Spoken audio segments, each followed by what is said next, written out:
Hey everybody, Randy Patterson here with Boomerocity. And as you already know, we love the blues here at Boomerocity. Not just classic rock, but blues, country, R&B, all the good stuff, especially as it came out in our youth. But we also love it when blues artists, classic rock artists come out with new stuff. And in this case, we've got a blues artist who we've interviewed before a couple years ago. Her name is Rory Block.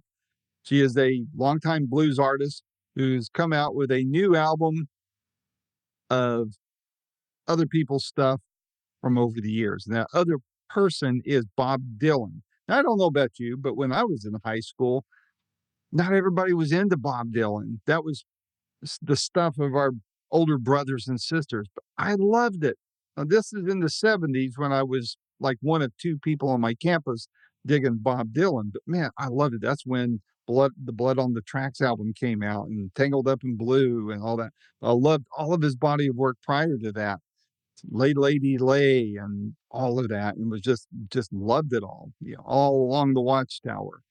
Well, Rory has come out with an album that's a tribute to Bob Dylan, and she covers his entire career, including his more recent hit, Murder Most Foul. Wow.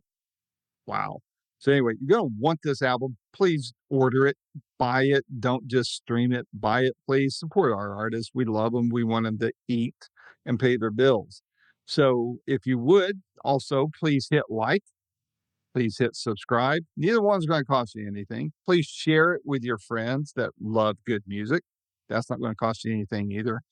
And ask them to do the same. So without any further ado, here's my second interview with blues great Rory Block. Until next time, this is Randy Patterson with Boomerocity. Take care. Well, Roy, it's great to see you again. It's been a couple of years. I was just telling your husband that we talked last a couple of years ago, and then right after that, I saw you at a gig at a little place in Johnson City, Tennessee. Oh, Yeah, yeah. little blues bar Yeah, there. the Down Home. Yeah, down home. Great, That was it. great little venue. Love it. Yeah. Yeah. Oh, So we were. I saw you then, and we had a great interview just before that, and love your work, and was thank you. thrilled to get this album of yours. And but before we get into that, I want to ask you how the one album we talked about last time, Ain't Nobody Worried. Want to find out from you how that did for you and what the feedback and response has been like. Ain't Nobody Worried got to the single, Cried Like a Baby got to #1 on Bluesville XM Satellite. So very well. I loved making that record, and we sort of had a choice. Like, should we make it follow up, maybe all Coco Taylor, and somehow or other my video audience kept on requesting a Bob Dylan tribute because there were certain natural connections, such as that Bob Dylan lived at 161 West 4th Street, and my dad's sandal shop, the Allen Block Sandal Shop, was at 179, so we were 2 doors away for a period of time. And that was during the blues revival, the folk revival, and Bob was just starting out, and Joan Baez was just starting out, Lovin' Spoonful, and Jimi Hendrix walked down the street, and John Langwell was walking down the street. So I didn't get formally introduced to Bob, but he was in the sandal shop talking to my dad one day when I came by. I was probably about 12, maybe 13. And I noticed him as an extremely interesting, artistic-looking person. Mm-hmm. And I right away got artist vibes. And, I was very shy, so I kind of like hung out for a second and left. And my dad told me later on that he was starting out, that Bob was starting out, but that his art, his poetry was the most important thing to him, more important than business, more important than the business side of things. And I just thought, wow, it's a message of integrity. And it really reinforced my own personal feelings about that very thing, that the most important thing is got to be staying true to your art. Sometimes nobody's going to care. Sometimes you're way off theme in terms of what's on the radio at that time. I'm used to that.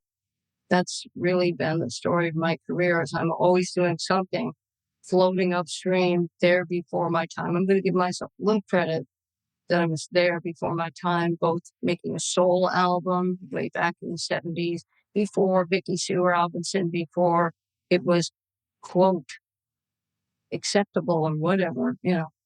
So anyway, I digress, but you can bring me back around to what your question was and see if I can improve my focus here. Well, I was just asking how the Oh, last album did, but we yeah. segued into this, and that was perfect. You took care Oh, of that good. for me. So, Oh, but great.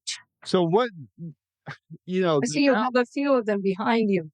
yeah, you didn't notice the missing, did you? So, There's there's the panel. You have like uh Positively Fourth Street album cover wallpaper behind you. yeah, and I have the album right here. Well, So there it is.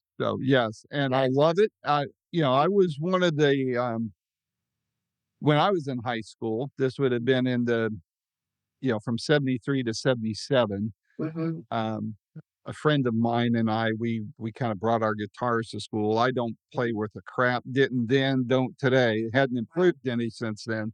But Hmm. but one thing we loved doing at lunchtime was sitting around playing Bob Dylan songs. We were Yeah. like the only two kids in the entire school Hmm. that liked Hmm. Bob Dylan. We liked all the other stuff that all Yeah. the other kids did, Yeah.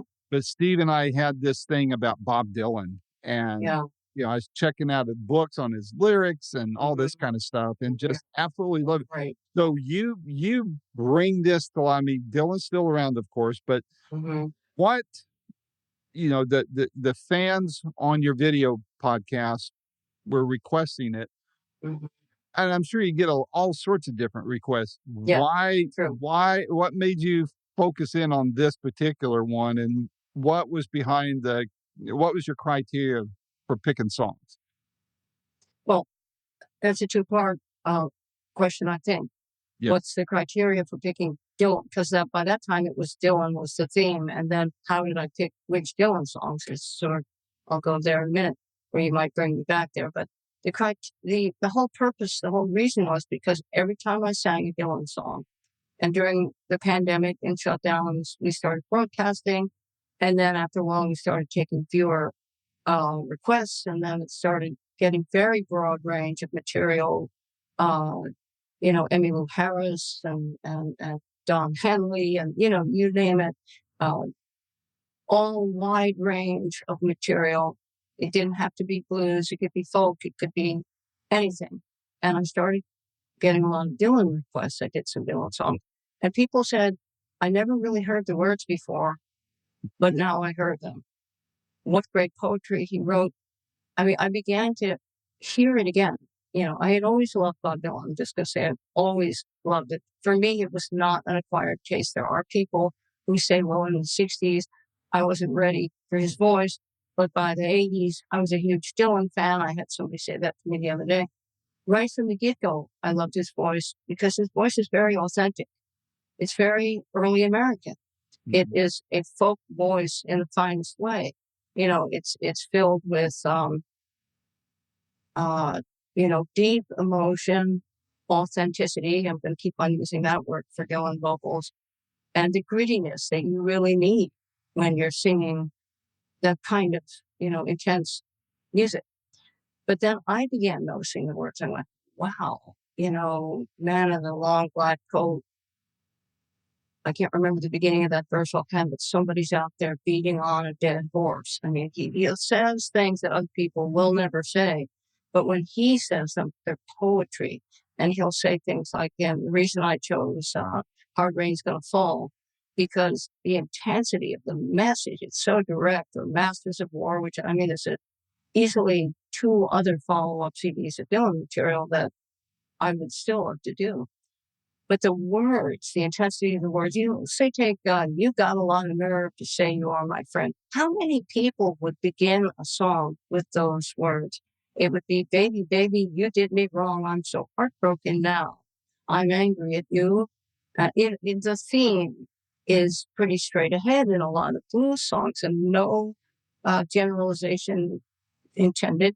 It's just that the type of words that Dylan uses are way outside the box and way more personal, with much more intuition than your average, than what you expect in a perfectly good song. So Dylan's approach It's not even remotely like that. He is maybe the songwriting as Dylan Thomas, I think there's a connection there, was to poetry. Just, unexpected, powerful, hard hitting, honest. I think of Dylan as one of the most honest songwriters there has ever been. And there's such meaning in his words. And he's not afraid to say things. And that's why I love the word so much, among other reasons. What I'm sure you had a hard time narrowing the song choice down. Yeah, Um, absolutely. what this is another two-part question. I'm good for those, Rory, so get used to it. Good, because I ramble. All right. The so which when you set out to do this album, was there a song that you were thinking, I don't care what else comes on the album, this song will be on it? And then was there another song that that didn't make it, and you're sitting there going, "Ah, man, I really want this song on there, but we just, for whatever Yeah. reason, can't have it on this album this time." Right. Well, there's a long list of songs that didn't make it on the album and should be on any album that I do with Dylan. So there has to be like Don't Fall Apart on Me Tonight, Memphis, something back in Memphis with a Memphis Blues again or Yeah, whatever that Stuck Inside in Memphis. stuck inside. Yeah. No, Stuck Inside in Mobile with the Memphis Blues again. That was Okay. it. That was a great one. Yep. And Sweetheart Like You is one I wish I had had a chance to do.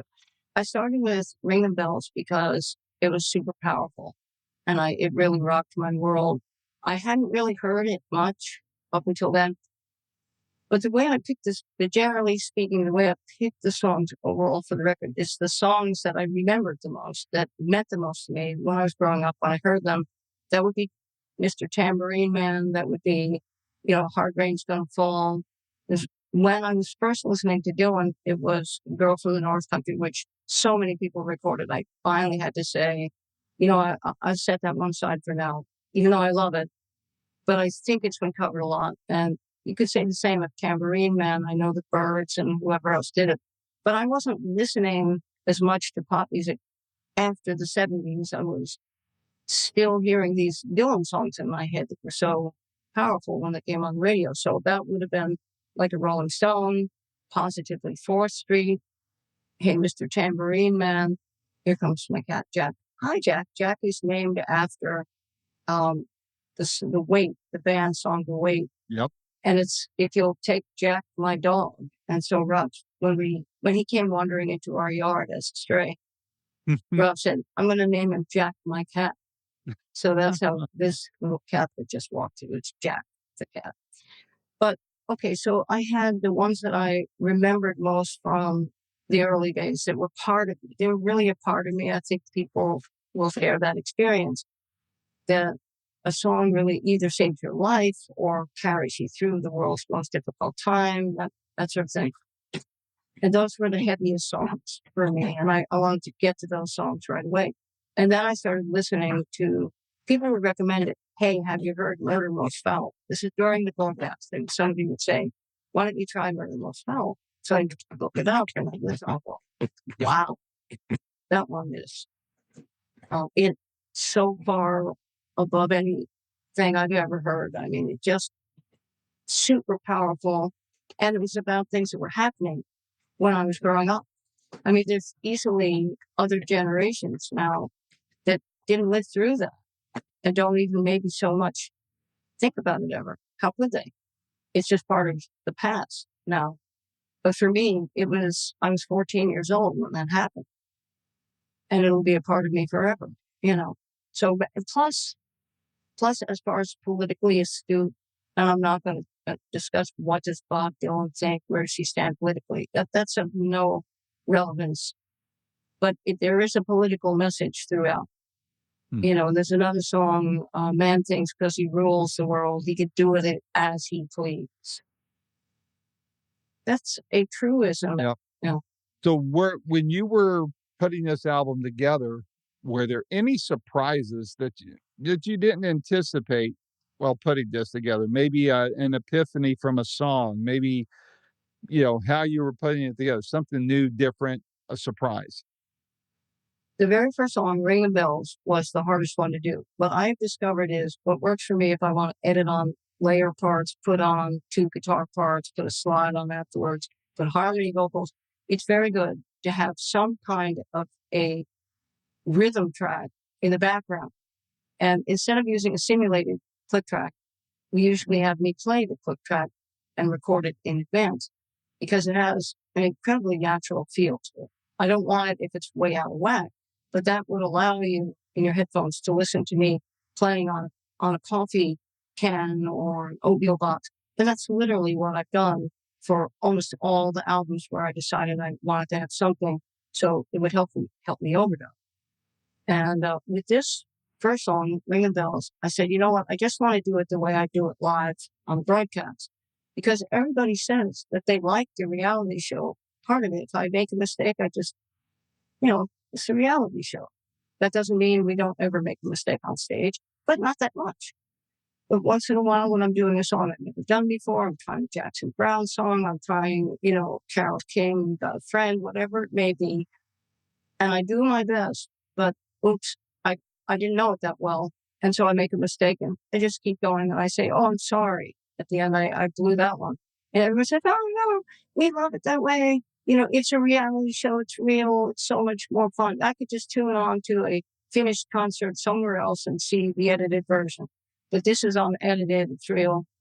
John Sebastian once said, more unplugged than thou. We were all getting into unplugged and it was like a rush to be unplugged. Mm-hmm. So I've been unplugged for a long time, we put it that way. And so the viewers like that. So when we did Ringing Bells, I said, Rob, I won't play on a coffee box. I won't tap out any rhythm in advance for the headphones.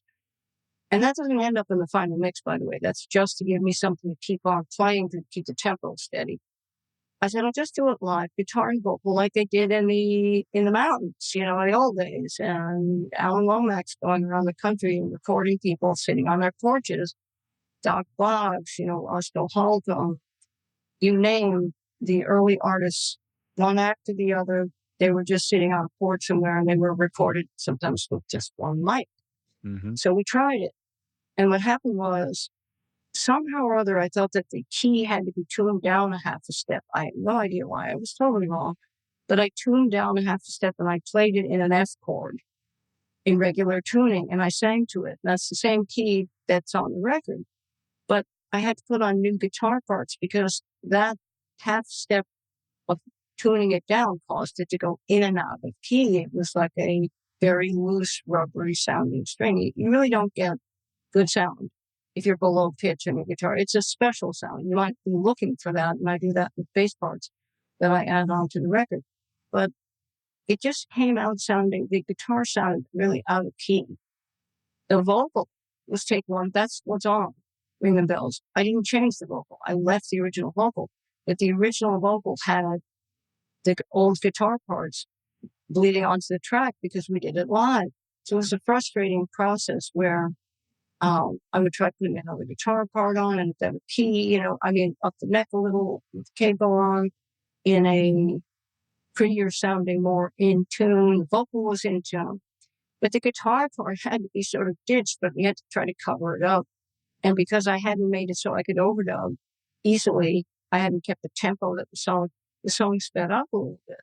So we probably spent, I think Rob said we did 110 efforts at trying to straighten the song out. And I won't bore you with how we did it.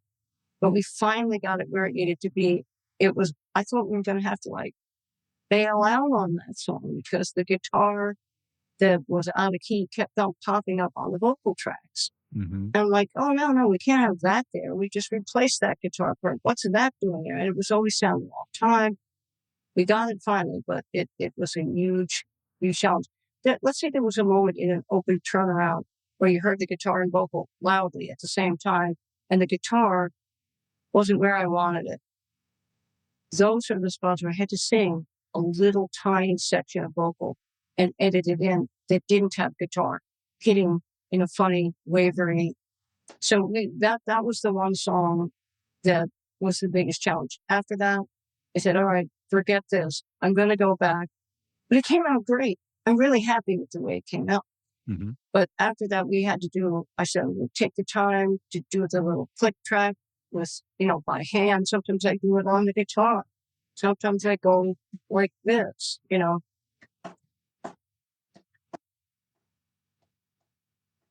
whatever. And Rob records that, and then that's the click track. Mm-hmm. So from that point on, I did click tracks so I could overdub more easily. And I didn't have to use an element. If I wasn't happy with that element, I could do it again. Mm-hmm. So because of the click track and because it wasn't bleeding onto the vocal track, Right. that's the number one thing. Yeah. So I know the album, you and I both love Dylan, and it's hard to pick a favorite Dylan song. So, in this particular case, instead of picking a favorite, what would you point to as the calling card for the album, saying, "Hey, if you love how I treated this Dylan song, you're going to love the rest of the record"? I don't know, because I would never venture to say you're going to love the record, because for myself, I always leave it to other people to make that judgment. I have a very strong feeling that I'm too small. I am not taking credit, that things come through me, that come through artists in general that way. Books come through writers. And then I kind of leave it that way, that somehow or other, my job is to let things come through me, but not take too much credit for it. So, I don't think I can say you're going to love it because of this. But what I can tell you is what was the most emotional impact, which was, I think first it was like a Rolling Stone, had tremendous emotional impact. Not Dark Yet, that one rocked my world. I think that one, something happened where somebody else sang it. It's like that. That's how it is, like out of body. And I played it for a friend of mine who was a famous artist. And that person said, you sound like Mavis Staples. And this person knows Mavis Staples and knows everybody. I mean, they're a famous name. It wasn't Bob Dylan. Because I said, again, I've never met him. I've been able to get a message to him through another person. And I've been aware of his responses to certain things through another person. So to get back, he said, what was the one that would make you feel that you'd really done your job? That's how I would view it. Not you're going to love it, but Not Dark Yet really was like an out of body experience. But perhaps most of all would be Murder Most Foul. Yeah. That one, and the record company called me the other day and they said, amazingly enough, we have the strongest response to Murder Most Foul of everything on the record. And they said, we're going to do one of those. I guess they do these sort of graphics videos now a lot. And they produce those. They do a very nice job. The label does. And they said it's 17 minutes long. I said, no, it's 20 minutes. It's over 20 minutes long. But it goes by very quickly because of the nature of the words, and the story is just so powerful. And I mean, it's beyond powerful. It's out of body powerful. We're talking about the words. And the message is just so intense that Rob said he can listen to it like again and again. Never, like, it seems like it went by in 3 minutes. So that was one that deeply invested in emotion for me. Mm-hmm. So I would say that between Murder Most Foul and perhaps again, Not Dark Yet, was very powerful emotionally, and like a Rolling Stone. Yeah. Because of the memories, like walking down Bleecker Street and McDougal Street in Greenwich Village, which is the heart of the village, West 4th Street, 6th Avenue, all these iconic places, Washington Square Park, where this stuff is going on. It was like a cauldron, it's a giant stew pot simmering. And where people that later became very famous were just like part of the hanging out with people. And all of a sudden, and I was young. I'm thinking, I don't know what year that came out. Is there a way? I'm thinking that my viewers are here, but they're not, because they always look up stuff for me. And I said, well, what year was that? And then one of them will immediately comment, that was 1964. But whatever year it was when Like a Rolling Stone came on, it just swept my life up into this a wave of optimism, you could say. I mean, I was not in an optimistic situation, but when Like a Rolling Stone came on the radio, it was like it was gonna be all right because you know it was good, it was profound. We had a theme song that was filled with excitement and joy to the listener, and the great powerful words, and the directness. Bob Dylan had a way of addressing relationship issues that I just don't think there's anybody else I've ever heard. Maybe Jackson Browne gets there sometimes with a song like These Days, or something where he just really nails it. But Dylan does it all the time, with song after song, where you wouldn't think of saying that. Yep. But he had the courage, the directness, the honesty, and to just hit the nail right on the head. And you're like, wow, boy, he really said it. So, yeah. Cool. You said you don't know him, but you've gotten word back and forth between you two. Do you know if has he heard this album yet? Do you know? Yeah, I said I got it to him. Cool.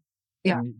Can you share any feedback, or have you? I don't think it would be right for me Okay. to start reviewing, because then it would be like somebody could say, "Oh, could you get my record to," or something like that. I don't want to violate any privacy. All I can say is not regarding his response, but the whole thing of knowing that he knows of my existence, and I hope he knows that I know of his existence. He knows that. Yeah. And the whole thing is positive. I'm going to leave it that way without saying anything about any message, any response, or how to get the message to him. It's all good. That's all I can say. I fully appreciate that response there. So, Good. So what's next for you? You got this in the can. What's on your agenda for the rest of the year? Well, right now I'm making a video for Positively 4th Street and having a great time.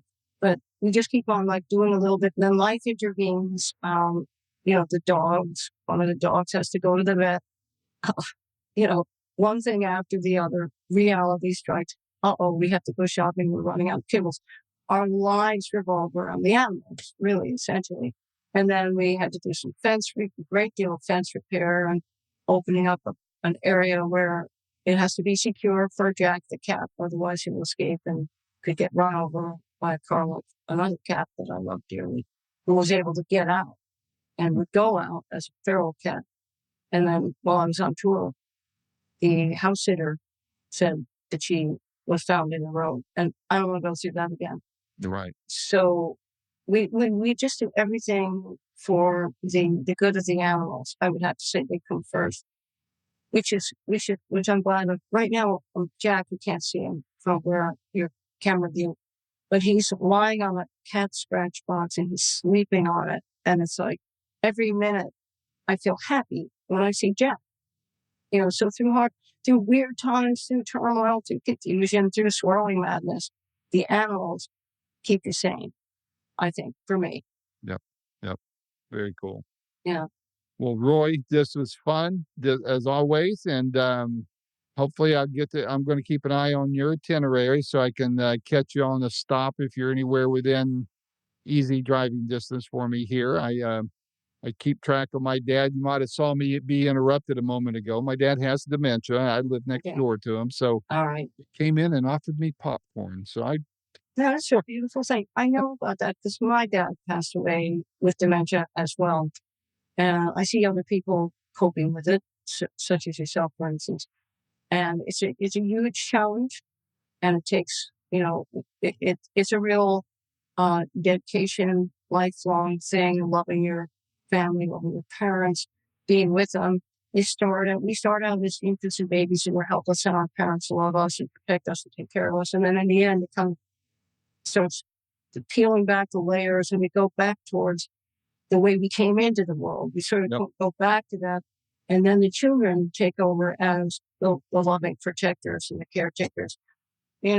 it has its rhyme and its reason to it, how it works.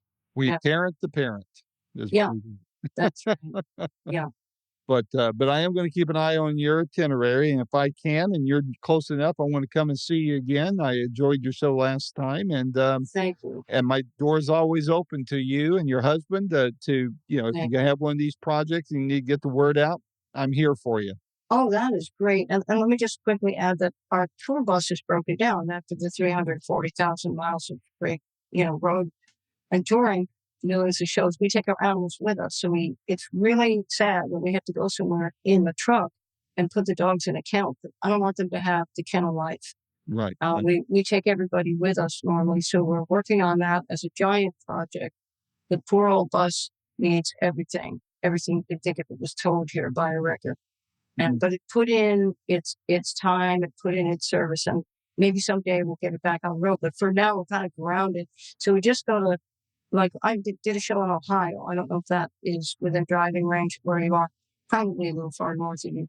Yeah. But I'm going to do a show in Mississippi in the fall. So we're not taking like a heavy tour schedule, mostly doing broadcasts because the bus is sitting in the back of the car.